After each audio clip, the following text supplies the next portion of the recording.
Good morning friends and welcome to the pre-market view. We have seen cuts across the global markets. US markets were down about 0.5 to 0.7% as the noises of Fed tapering as early as September have actually increased following most of the economic data points that we've had, and now market is realigning to the fact that the tapering could start somewhere in September or October. European markets too were down anywhere from 0.5 to almost about 1%, and when we look at the Asian markets today morning, Japan is down almost about 2%, and most of the other markets are also down about 0.4 to 0.75%. Also importantly, dollar has depreciated against euro, which is quoting at about 1.32, 1.33. Also the yen has appreciated against the dollar to about 97.5 levels. In terms of flows, friends, FIs were net buyers in the cash market to the tune of about 214 odd crore. The domestic institutions were sellers to the tune of about 324 crore, and in the index futures, FIs were sellers to the tune of about 575 crore. Back home, we had a sharp cut in our market to the tune of 2.5%, and the carnage was seen across the markets, but the most vulnerable pockets were banking, where the cuts were anywhere from 3 to 6%, and this was both across PSU banks as well as private sector banks. Particularly vulnerable ones were the smaller PSU banks and some of the private sector banks like ICICI Bank and Yes Bank.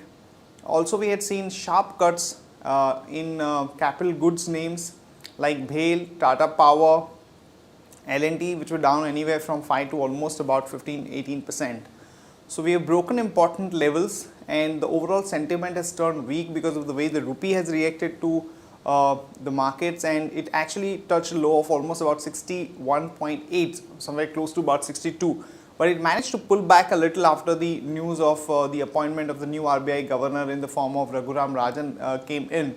But the overall sentiment continues to be quite weak. On that note, let me invite Sadhna to take us through important F&O views, data and strategies that we can have in the F&O markets. Good morning friends, let's have a view on derivatives. Yesterday we have seen a huge fall in Nifty of more than 2% due to rupee depreciation, which hit a new low of 61.80.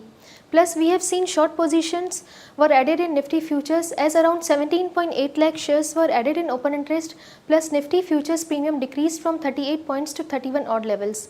And from past couple of trading sessions, we have seen PCR is also continuously decreasing to now it's at 0.95, indicating call option has added around 40 lakh shares in open interest, whereas put option has added around 24 lakh shares in open interest, which we can see in options activity. Call options activity is widespread. If we see 5600 call option has seen a good additions in open interest, and on lower side 5500 and 5400 put option has seen a good activity. Yesterday we have broken our monthly straddle break-even point of 5665, plus we are trading below our weekly VWAP of 5700. Our lower range for the market would be 5500.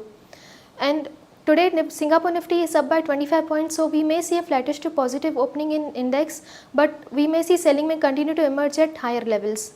From intraday perspective, Titan is looking weak, so one can go short with a stop loss of 265.80. Thank you. Here are the important news and events that we are tracking today. First of all, the companies which will be announcing numbers. Tata Motors, we are looking at a net profit of about 2,222 crore. Basically, in the standalone operations, there is going to be increase in the loss versus the last quarter, but the overseas operations are going to be important, and the market is going to be focusing on to that one. Apollo Tyres, we are looking at a net profit of 137 crore. Ranbaxy, we are looking at a net profit of 129 crore. It remains to be seen what kind of forex losses they report, because we've seen that last couple of quarters there has been a sizable amount of forex loss in the Ranbaxy's numbers. Lupin, we are looking at a net profit of 384 crore, and in case of Cadila Healthcare, net profit of 199 crore. Finally, we have the new RBI governor appointment taking place, wherein Raghuram Rajan would be the new RBI governor, replacing the existing RBI governor. And though the sentiment is a little better because of this appointment, but given the kind of constraints that RBI is working with, not much is really expected, because he has to strike a balance between the interest rates as well as the INR, which is reeling under pressure. So there is not much of a elbow room for the new governor to really work with. The much awaited companies bill has been introduced in the Rajya Sabha to protect the interests of the employees as well as of the small investors. ECB norms have been relaxed to help the rupee, and three important things have been done under this. One is that MNCs would be allowed to raise funds from their parents for working capital requirements. Secondly, the ECBs will also be allowed to refinance the rupee debt, which means that you can borrow from the external market and actually repay your existing rupee loans. And the limit for the 3-year ECBs has also been raised to 300 million from 20 million. So the government is doing its bit to really revive the inflows and to help the rupee, but it remains to be seen how many of these companies are actually able to do this. SpiceJet seems to be in an active discussion with a Singapore-based budget airline Tiger Air for a possible stake sale. So this could be a counter to watch out for. And Shivwani Oil, the foreign lenders have served a winding up notice on the company because of the default to the tune of about $84.5 million, which is almost about 480 crore. So a lot of negative news around some of these companies which have a higher component of the FCNR or foreign loans where there has been a default because of the way rupee has gone. So watch out for some negative reaction in some of these companies. Cognizant came out with extremely good set of numbers. There was a growth both in the net profit and revenues of almost about 5 to 7% on a quarter-on-quarter basis, and the net profit also grew by about 19% on a YOY basis, and more importantly, they have revised their annual revenue guidance upward by almost 2% to about 19%. So we believe that on the back of extremely good set of numbers, one can really go short on one can go long on TCS with a stop loss of 1833 and a target of about 1926 to about 1962, and one can also go long on HCL Technology with a stop loss of 924 and a target of about 971 to about 990.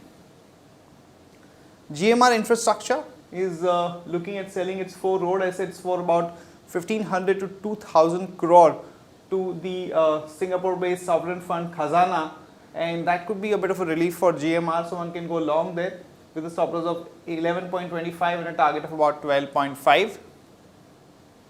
And MTNL, a group of ministers, is looking at reviving the telecom company which is Billagard for its debt and all.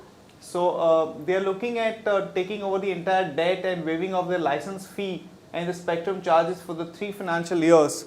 So one can go long on MTNL with a stop loss of 12.75 and a target of about 14. That's it from all of us, friends. Have a good trading session and see you tomorrow at the same time.